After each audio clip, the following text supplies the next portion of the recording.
Do you know what? I'm never too busy for you. Hey. It's giving me you're about to start some trouble. No, I'm not. This is Greatness Dex. Welcome to Ladders, powered by Wingstop. Over time, I have learned that not everything has to be like addressed, or not everything has to be said, because sometimes whatever happens, you're always going to be paid out to be the villain. So as I've grown in like my career, I've learned that I can't die on every hill, if that makes sense. I can't be fighting for everything. I have to, because you'll get drained. Naturally, as a human being, you'll get drained. So I have to think of the things that really matter to me, and then that's the things that I'm always going to stand 10 toes on. Even if it makes me seem aggressive or whatever, I'll always speak up for those things. Yeah, I hear. So basically, focusing on what matters. Yeah, and not speaking about because I think sometimes when you're opinion-based led person, like that's what you've built your thing on, is everything, you feel like everything warrants an opinion. But as I've grown in my career, I've realized not everything warrants an opinion, but the things that I give my opinion on, I'm willing to die on that hill. Yeah? Yeah. Ha. Okay, before we map out your journey, yeah, I want to know, what does success actually look like to you right now? Success to me would be having a certain level of financial freedom. I don't think you're ever, unless you're like you're in the billions or the millions. Mm-hmm. I think you're always going to want financial freedom more. Even if you make loads of money, you're going to want the next step of financial freedom. So a certain level of financial freedom, but also the idea that I can plan my day how I would like it to be. I think that is priceless. I think the fact that I can wake up at 10 o'clock if I want to, I feel like that is a privilege, because I've worked jobs where I've had to wake up at like 7 o'clock, 6 get o'clock to work. even, I'm 2 minutes late. Now I'm going in for a hearing because I've been late all these times. And tiptoeing on. Yeah, so for me, as long as I can live a life where I have like autonomy over my day, more or less, I feel like that is a level of success. I'm happy with that success. Yeah. And having a level of financial freedom as well, for sure. But the flexibility, I'm never ungrateful for that. Even when I'm having like a weird time in life and I feel a bit like, oh, things are not going the way I would like it to go, or my career's not where I would want it to be, or love life or whatever, I'm grateful that like today I can say, oh, can we do it for this time instead of that time, or can we work around this, or I don't really want, you know what I mean? I'm grateful that I have that. You could control your own time. Yeah. I'm happy for that, because that is priceless, I think, for sure. Facts. It's proper priceless, yeah. Yeah, it's like working for yourself, innit? Yeah. Yeah, like basic act of ownership. You own your own. Yeah, and it's I'm grateful for that. So for me, that's what success feels like and looks like. And if I could have just more money and more autonomy then over my free time, then I'm happy. I don't even really need nice things, to be honest with you. So what are you gonna do with the money then? Yeah, I mean, I buy nice things, but I like to eat, you know? I like to go out to eat, and I like to sleep a lot as well. Oh my God, sleeping. Oh my God, it's one of my favorite things to do. If I could sleep all day, I'm sleeping all day. Just in bed. In bed, on your own? On my own. It would be nice if there was someone beside me. That would be amazing. That's what I'm saying. Yeah, but I'm not there yet, Dex. No one wants me. What do you mean? What? Who said? No one. Why? Yeah. Never, you're lying. I'm telling you. You're just too picky, man. I know you're thinking that. I know. I'm not picky. You are very picky. I'm not. Oh my God, I'm actually not. Slim, you know what I mean? All of those. Oh my gosh, what was it that you called me the other day? Oh my God, you said I'm a compact size. No, I was just like, I love it. I love that for me. Well, you can't say that. A lot of guys, trust me, a lot of guys, you know. No, but they're not on anything. No, but they're not on anything. This is the difference. When guys say this, you'll be like, oh no, there's loads of guys that like you and da-da-da-da. They just want a Pam. They don't want to do nothing else but Pam. You see what? Let me ask you a question there. If you go to buy a car now, yeah, like you could walk around the car, walk around it, but you must test drive the car. Yeah, but you can test drive. You can test drive, and still commit. You're test driving and then leave it. So basically, you're saying the test drive wasn't good. That's why no man's committing. You just answered the question. No, that's insane. No, that is insane. No.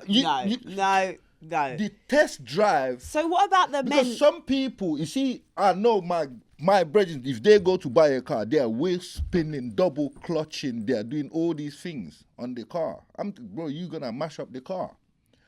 So if the car stands solid, travailler. What does that mean? Purchase. We're out of it. Yeah, but then what happens? So do you think women should like hold out on the testing? That's what I'm saying. Like for example now, yeah. You know, there's types of guys. Right. Some girls meet in the club. That's the fast life guys. Mm-hmm. Some you might meet them in the shopping. Some you might meet them in church. You know what I'm saying? So the church one might take their time. Churches, guys are the worst. They are the worst. You know what I'm saying? They might take their time, but the pastor will be moving faster. So it's so mad. And that's what I'm saying. Now the church, you know what I mean? But there's nice guys out there. I'm not gonna lie, there is. Well, send them my way because they're not. No one seems to be.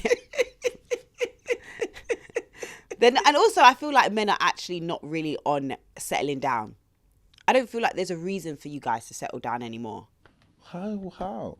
Okay, you see what? Okay, there's one thing I've got to tell you. There's another curveball as well that will make certain guys, a lot of guys, settle down when guys have kids.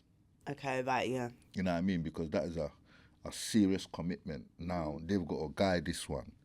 You know what I mean? Because nobody wants, for example, I don't think any man wants to see their baby mom move with a next man. They will feel away. Must. Right. You know what I mean?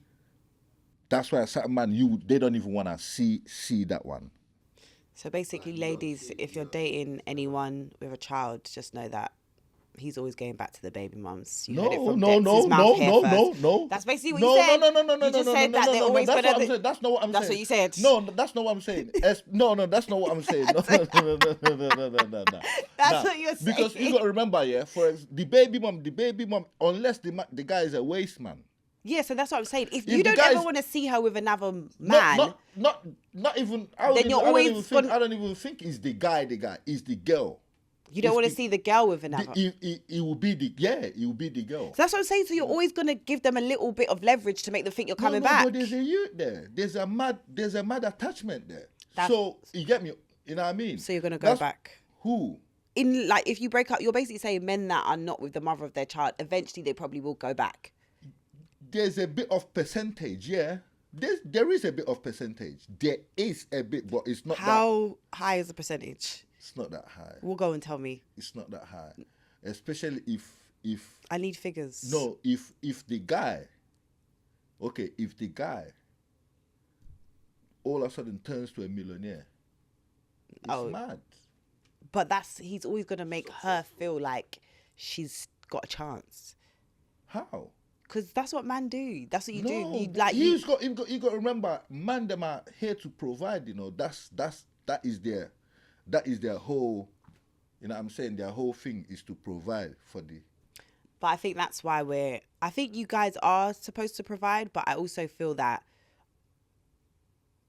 we've done a disservice to men by telling them that that's all they need to do. Because now I think that's why we have a lot of men that don't actually know how to access their emotions. So you've been brought up, been told that all you need to do is provide, right? That's what you girls want. That's what you've been told, right? And that's what we echo. But then now there's this new era of women wanting emotionally available men. So for me, I think it's quite interesting because I'm but they've only been taught all their life that they're supposed to provide, and now we want them to be now you tell them emotional. On, so that's why there's this. Imagine a doctor. A man is a doctor. He's doing his doctor work. Next tomorrow he's saying, "Yeah, I want you to be a carpenter." It's mad. You see what I'm It's like, saying? I didn't train for that. Yeah, like, you know what I'm saying? There will be Yes. problems, but he will try. Yeah, To be yeah, the yeah, captain yeah, now, yeah, yeah. He's bought some IKEA bits now. It's mad. Yeah, He's yeah, putting yeah. the leg on this side. It's so crazy. So you could see the ladder. The ladders. The ladder. And the ladder theory. there, Yeah. and the ladder here. Love it. Attention to detail. Come on. So basically, trying to, talk about growth. You get me, your journey. You know what I'm saying? You know that phrase, you're climbing those ladders. You know what I'm saying? Like where have your steps taken you to, and how is it going? You know what I mean? That's what we want to talk about. What was your earliest view your household installed in you? I think I was always allowed to be like myself, if that makes sense, in my household, and I always was allowed to speak, if that makes sense. So I've always been allowed to like give my thought on something, and my mum just let me be quite creative, and she always like nurtured it. But what I will say though is that I've come from a family of very like strong women, like very like opinionated women. So like in my household, there would be a lot of opinions going on all the time. So even the other day I was talking to my cousin, and I was just like, I'm not surprised that we are how we are, because all the women in our families are quite headstrong, and they all have like very... What no man then? Well, this is, so not really, as in my mum is a twin with a male, so my uncle was around. I didn't grow up with my dad in the household. So yeah, there's just a lot of women in my family. So my uncle was around. I grew up with my uncle a lot. Like he was almost a father figure in my life as well.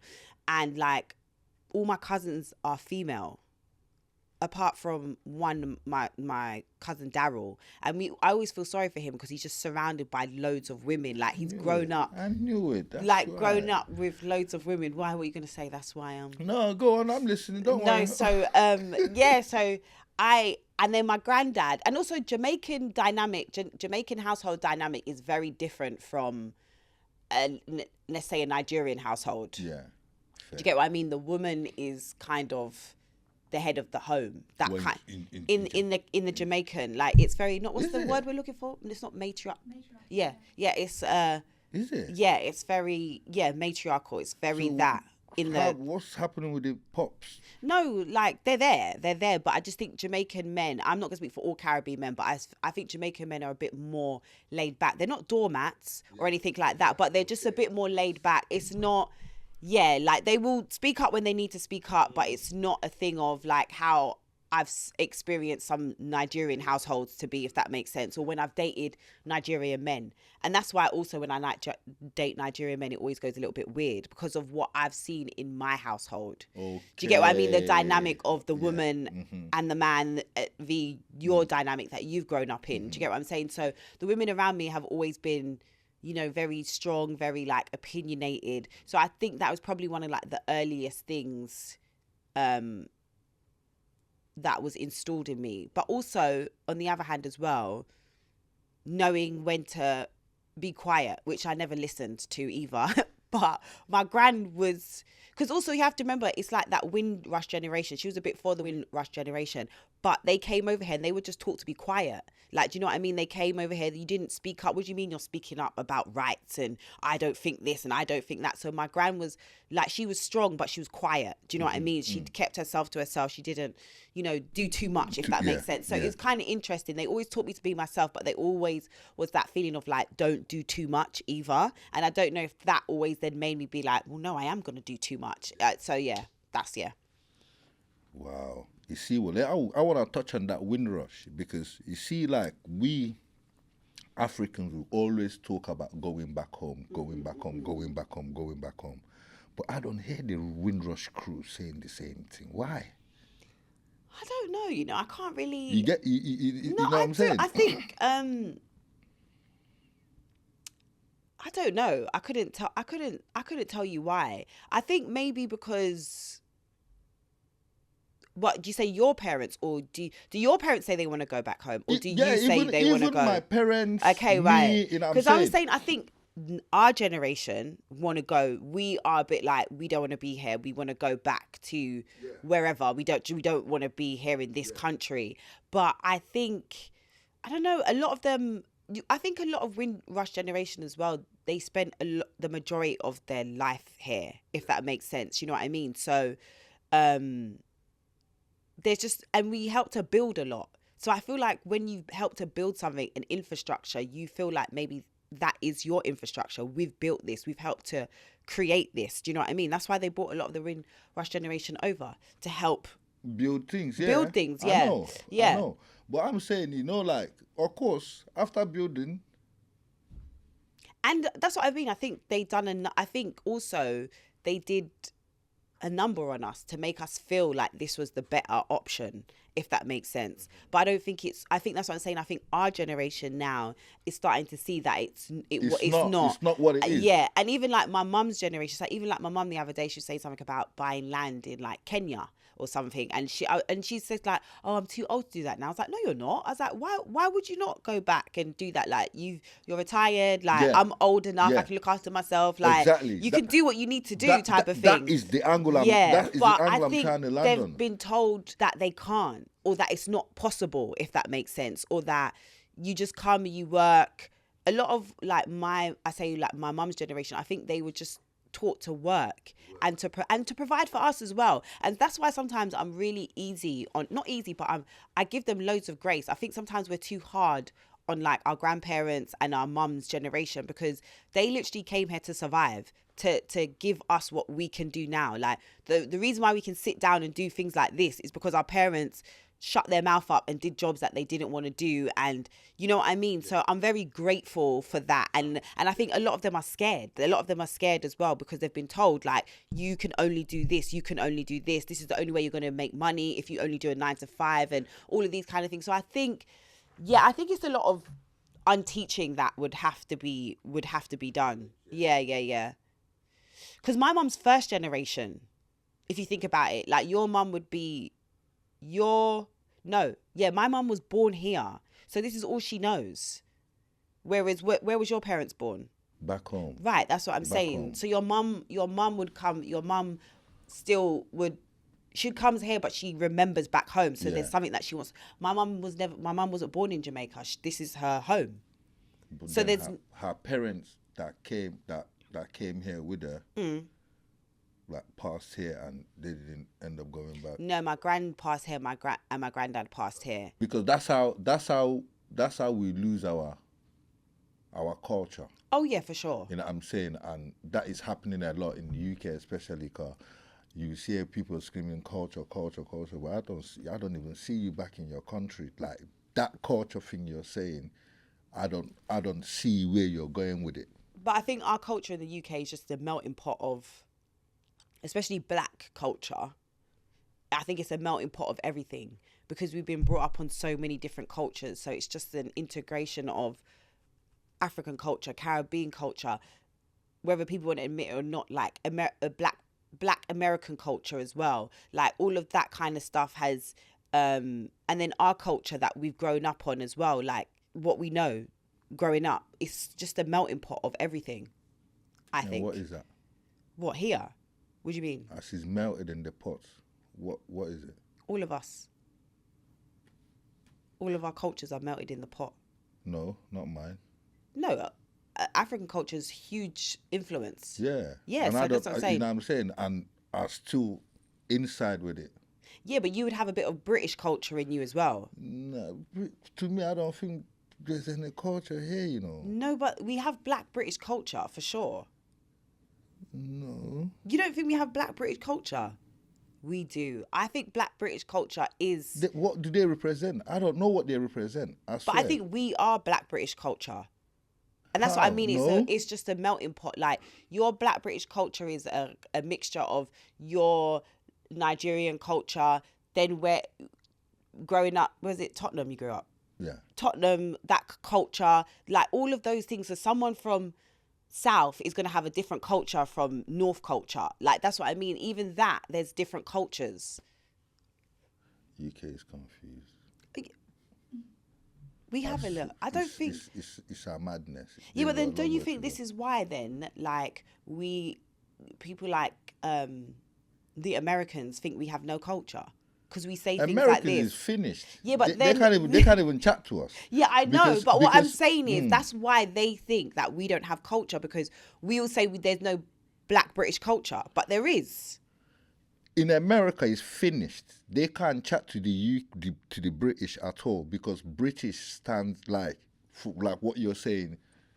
You know, people came from Jamaica. You know what I'm saying? Then Africans come through as well. Americans can't say that. Most of them black people in America will say to you they're from LA or Chicago. They're starting to learn though. They're What, starting from- to do what, like from an app. It's a business. That's what I'm saying. It's a business. But that's God. It's a business. It's a business, and somebody's getting paid for that. For sure. But that's what I think we should talk about, our black British culture more, because that's why they think we don't have one. Yeah, we've got to try and. What I would say, we need to try and go back on more. Oh, I agree, Yeah, for sure. that's Definitely. that's what we need to do. But I think that's happening. I think I love that now even though people should go back before that, but I love that December, people are not going to Dubai. They're going to go Nigeria. Yeah. They're going to go Ghana. They're going to Yeah. go South Africa. Yeah, And yeah. I'm like, yeah, pump the money back into that economy for sure. Because the first time I went to Ghana, I was like, why would I ever go to any other, for New Year's, why would I ever go to like Dubai or somewhere where I can come to Ghana and I'm just surrounded by all my people and the and energy you're is spending insane. less money as well. Right, and you're Yeah. pumping into their economy Yeah, and you're yeah. helping their economy. Yeah. And it's like, why would it? But I think as time has gone on,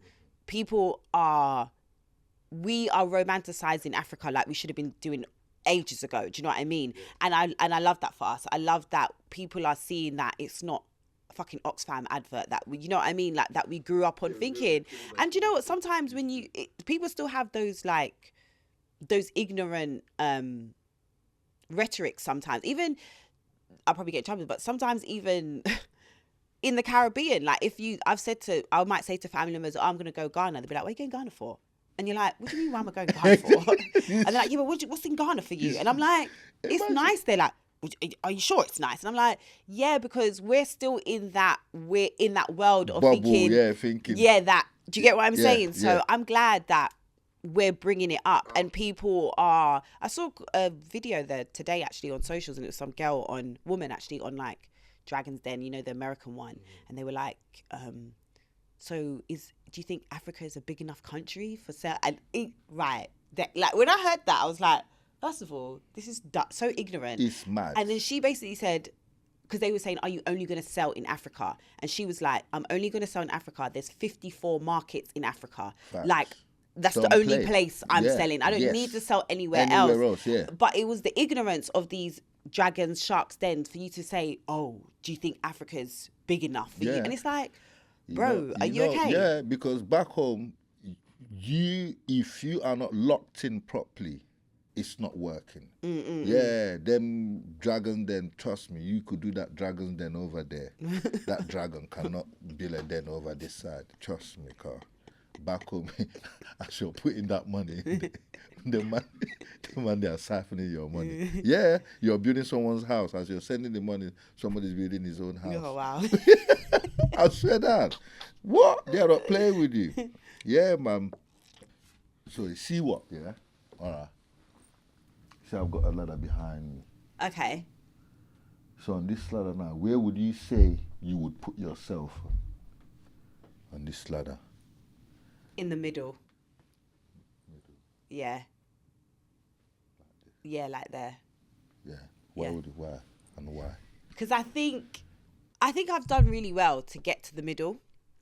Yeah. Like, because I did it from the bottom, and I built started my own little lane and whatever, and I'm happy to where I am. But now I feel like I'm at the halfway point. Yes. If that makes sense. Yeah. And the halfway point is like, you can either keep stepping up, or you can go back down, if that makes sense. Fact. So you have to kind of like play it right. So I feel like where I am in my career now, I'm in the middle. It's like, okay, either way, like your next move can either make you go like that, or it can make you go like that. in my head. Like whatever else anyone thinks, but this is how I feel in my head. So I feel like I'm in the middle. Like I've done well to get to the middle, but now I need to do some more climbing to get to the top. To get to the top. Yeah. Fair. That's what I think. Fair. Yeah. Yeah. But I do also think that when you're, like, you probably can testify to this, when you're like ambitious and when you're constantly thinking of stuff, I feel like the ladder is never ending. Yeah, that's what I say to people, because you hear people say, when I get to the top. And it's like, you won't. I say, bro, it changes all the time. Bros, there is no top.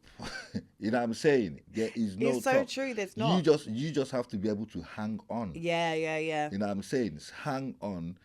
A lot of people can't hang on. Do you ever wish that you wasn't like as driven? Like, do you ever wish that you was not driven, but constantly like wanting the next thing? Sometimes I wish I was content with just working like a 9 to 5. You know, like you meet some people and they're just like, I do my 9 to 5, I work in a bank, and I do my 2 holidays a year with my family, and I love it, and like I just have so much fun, and they got a nice house, they got their family, and when you actually speak to them, they're so content, like they're happy. And then you might speak to someone who's got millions and millions, and you speak to them and they're sad, they can't sleep. And sometimes I think I wish I wasn't, because I don't think everyone is madly ambitious.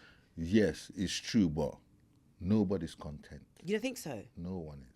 Oh, I think people are. Nobody is. Because you know why I said that? Because there is no way you will know what someone has eaten. What do you mean? Whatever I eat, you don't know. Fairs, okay. So then that's why I wouldn't be content. Yeah. No, but then I think there's some people that don't care what you eaten. I'm telling you. Some people will eat chicken and chips and they will put on a suit and come and be giving it all large. You know what I mean? Yeah. It does not matter. Some people I know, I've seen some people, big house, you see they've got 2 shoes outside their doorstep. I've got crepes for days. Yeah. You know what I'm saying? But you're saying, where do your money go? They've got something else they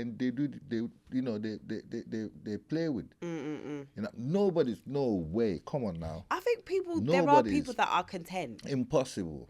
That's why they have beggars on the roads.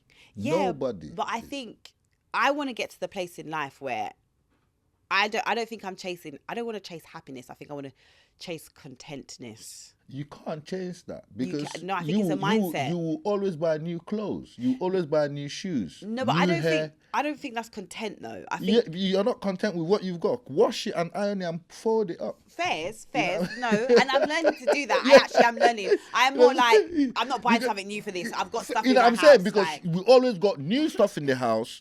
It's just like me. I swear down.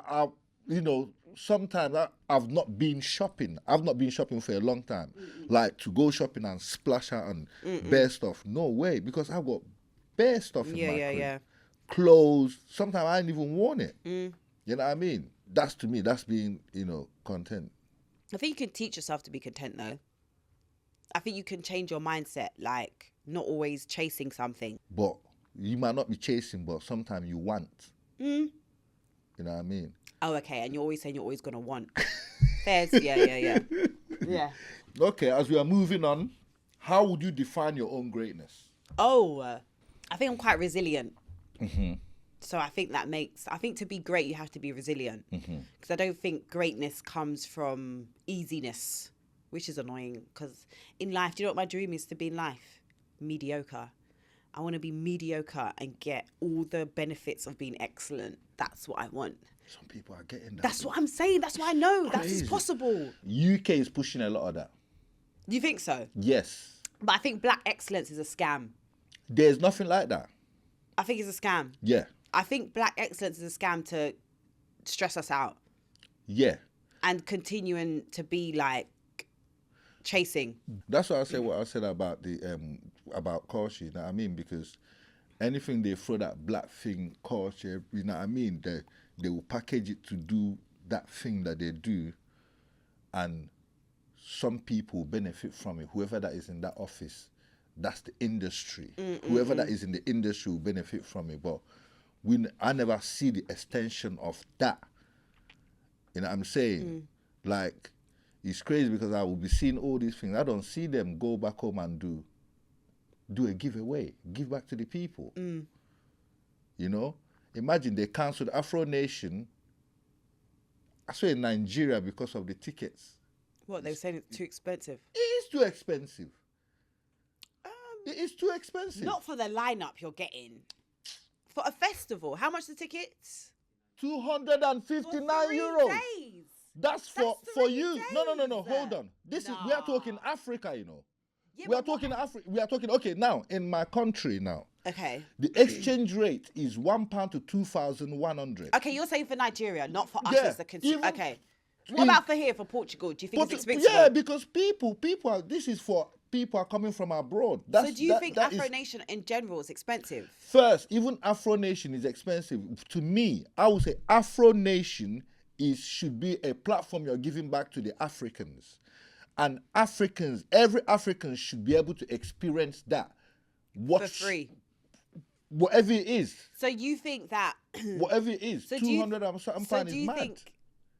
So then how will they make money? There's big brands that are benefiting from this. Yeah, but I think 3 days for that lineup is quite a good thing. Because this is the problem, right? I feel like as black people, I get fair's enough what you're saying about Nigeria. Okay. I'm not saying, I'm in general. I'm even okay, so we're saying in general. In general, yeah. Okay, so then this is my thing. It's like, we don't complain about wireless. Wireless is 3 days and the tickets are expensive. Do you know how much a VIP ticket is for wireless? Wireless has nothing to do with Afro No, Nation. but that's what I'm saying. They said Afro Nation. Why do we want our black people to be you giving see, away things for free? even for wireless now, yeah. For wireless now, yeah. For wireless, check it now. Glasto is expensive. Do you know how much Glasto is? You see, okay, cool. You see, cool, yeah. Check it now, yeah. Do you know these people, these brands they are calling got a serious backing, sponsors that will drop millions for them to go ahead because they know what they are gaining from the back end. Yeah. Okay. So people, what you saying? For example, now, yeah, brands will pay somebody like Whiskey to pull up and sit down for 10 minutes, 1M. Yeah. For no reason, nobody's even watching him to perform. He's not doing nothing. He's just coming there to sit down and go. They will pay him serious money. You know, brands will pay Ronaldo millions just to lift up a bottle of Coke. Yeah. And now it's a problem for the same brands to pay artists and let their people enjoy their craft. People that can't afford to pay this money. Well, I agree with that 100%, but then I feel like that is we have to take some of the onus of that. I just said, I'm not saying it's free. I'm saying it's too much. For example, in my country now, let me put it in my country. If they are doing an Afro Nation in Nigeria, 99% of the artists on that stage is Nigerian. First. So then do you know? First. So, wait a minute. So then if the brands are going to say, we don't have the money, right? Yeah. To give you, we don't have the money. Then if 90% of the artists are Nigerian, they do have the money. Well, they don't want to give it to us for whatever reason. Like, that's what we're basically saying, right? Yeah. They don't want to give us the money. There's nothing. Then if the artists care so much about, then the artist should take a lower fee, and then maybe you can then give that to fee. No, that's but okay. That's Okay, I hear you. I hear what you're saying. Maybe the artist should say, do you know what? We'll pay for the people to come instead. But everyone's greedy, and that's the problem. No, let me give you the answer to that. You see, that's why Christmas period, yeah. Every Nigerian artist they do their own festival. Right, yeah. Yeah. Mm-hmm. And it's not Afro Nation price. You know what I'm saying? They do their own festival. So they know how to tailor it to their people then. Right. It's mad. You know what I mean? Sometimes Davido will be doing show with I see. You know what I'm saying? It's happening, you know what I mean? But when Afro Nation hit up my manager to book, we are hitting you full, you gotta pay full price. Because you lot are brands. Yeah, but they don't. But if they are doing a show getting the back money home, from the brands though. No. I'm saying, if wait, I'm confused. Are you saying the brands don't want to give Afro Nation the money, or Afro Nation? I don't know. I don't know what they're doing, but I'm saying much. In general, yeah, the ticket price for Afro Nation for my country, I don't know any other country, is too much. £100 in Nigerian money is 200,000 naira. You know what that is? No, fairs. But that's our madness. That's why I said take out Nigeria because fairs. I get I the don't thing. care about So any you're of- saying I'm- as a I'm- whole. yeah, as So a you're whole. saying even the So people in America, Portugal now. What about the people in Portugal? They pay too much money.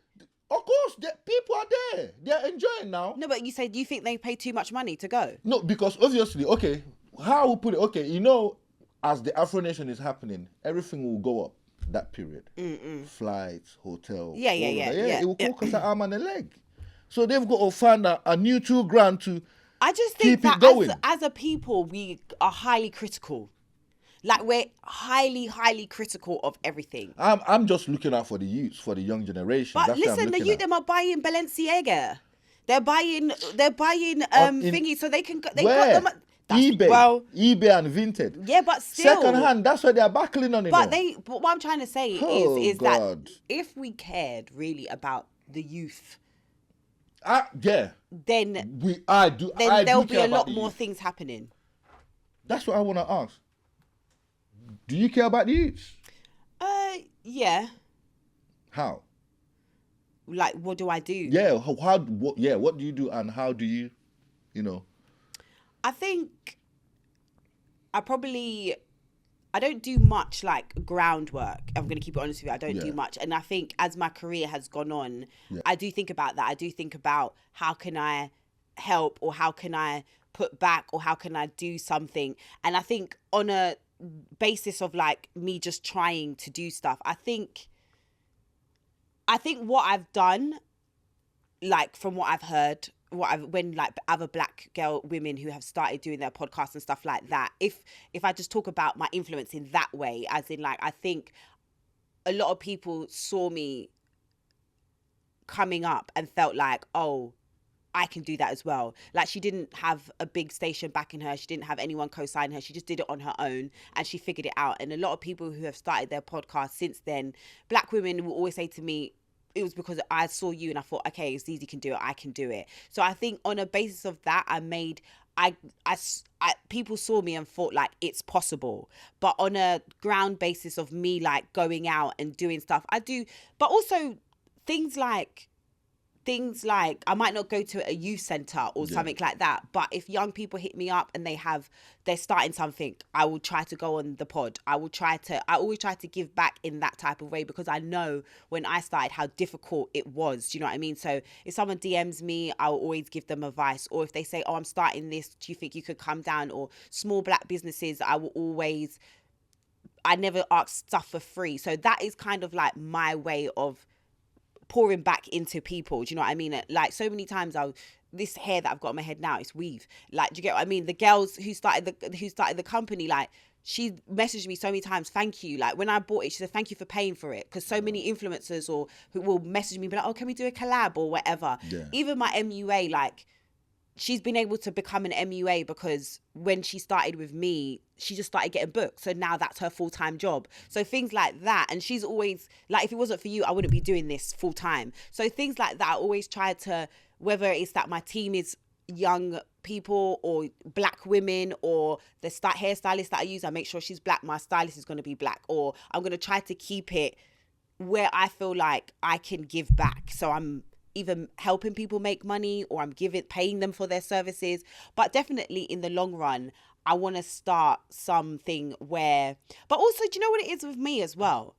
I often think like I didn't plan this, if this makes sense. So sometimes, you know, when people ask you for advice, they're like, oh my God, Zeze, tell me, how did you do it? I'm like, babe, I don't fucking know. But that's how I would say it to everyone is, you know what I mean? You know, like I've heard a lot of people say, oh, I've got everything written down. The next 2 years. 3 years time. I say, boy, I wish I could do the same thing. I'm like you. I'm very much like, anything can happen. Yeah. Like tomorrow is not promised. Mm-hmm. Yeah, all we've got to do is just keep going and stay ready. 100%. Stay ready and tomorrow is not promised. So if you're thinking that you're gonna do this tomorrow, it might not happen. Or it might even 10 times something better. You know what I'm saying? So, yeah, man. And also, I think about longevity a lot as well. Do you know what I mean? I've been doing this full time for about 5 years now, where I've been able to like make money and live and whatever, and not have to have another job. So I think also I want to be here for a while. So I plan to make sure I have those things. So in 3 years' time, I would hope that I would have like something where, or in a couple of years' times, I would hope I have something where where you can feasibly see, oh, this is something like a foundation or something like that.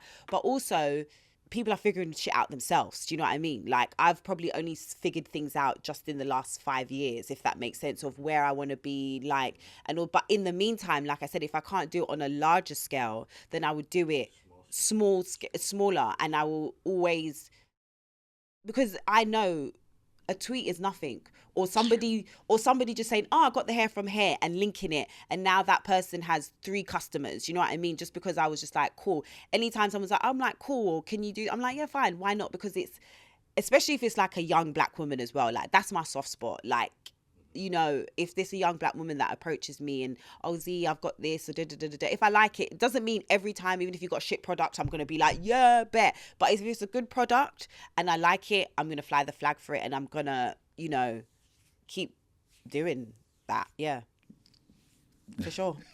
No, because even designers, you know what I mean? Like, I feel like as black people, we'll be wearing some designer that's not paying you, but then when your friend's got something and they want you to tag the brand, you're saying, yeah, but I don't really know about that, you know. And it's like, bro, you're tagging Gucci. Does Gucci even know who the fuck you are?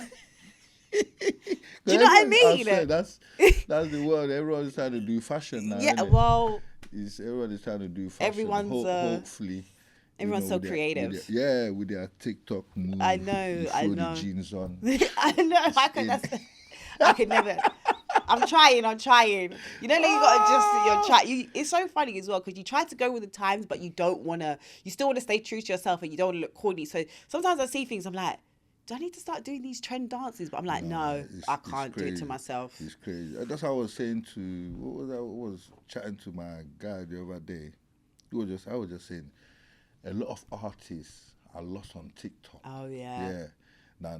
Now their TikTok is popping, but they can't do live shows. No, but you know what I'm saying. But that's the problem though as well, is that they blow up on. I was saying this because I saw Maya last night. You know, Maya, take me there. Yeah. She was done a performance, and it was that intimate performance at Soho House. You know how intimate Soho House is, but you would think Maya was performing to a stadium because she's been brought up on having to learn how to perform. Yeah. But now what happens is, like you're saying, is they go viral on TikTok, and the next thing you're at Wireless in front of 20,000 people. Of course they don't know how to have stage presence, because they've not been taught how to have stage presence. So like growing up, people like all our musicians, our old OG musicians, would have to learn how to control a crowd, learn how to get the crowd going. They would have performed in front of people that didn't really care for them at one point. Do you know what I mean? And they've had to learn all of these crafts and tricks and to know how to get a crowd. Now you're in front of TikTok, you've got 1 million whatever.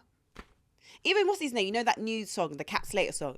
Gold on me like I'm Cat Slater. Like that song, I absolutely love it. I went on his profile the other day. He's got like 3,000 followers. I'm like, oh boy, like, because now what's going to happen to you is they're just going to thrust you out there. The industry, they throw the machine on him. Rinse. Office close. Yeah, you know and it's like saying? You're not teaching them how, even if you are saying, okay, we're going to throw you in front of 10,000 people, where's the person to teach them how to just walk across the stage and occupy the stage? Like, nothing. Just nothing. Nobody's coming out there to, you know what I mean? It's crazy. Nothing. But yeah. Crazy.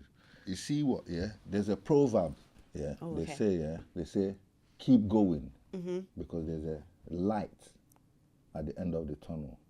Do you believe in that? I do. I think you just have to keep going. Where the light is, who knows? Because it could be 20 years till you see the light. You see what I'm saying? But when you get to the light, what happens now? You search for the new light. You search for the new light. Yeah, because like we said, you find the light and then you're going to want another light. No, but what is it? What I would say, keep going till you find somebody that will turn that light on in that tunnel. Greatness only. Right, I get what you're saying. Because the light is never really there at the end of the tunnel. Someone just has to, turn it on. Thanks, Zeze. That was a proverb. Yeah, this is Ladders Podcast. Thank you for having me. Powered by Congratulations. Thank you.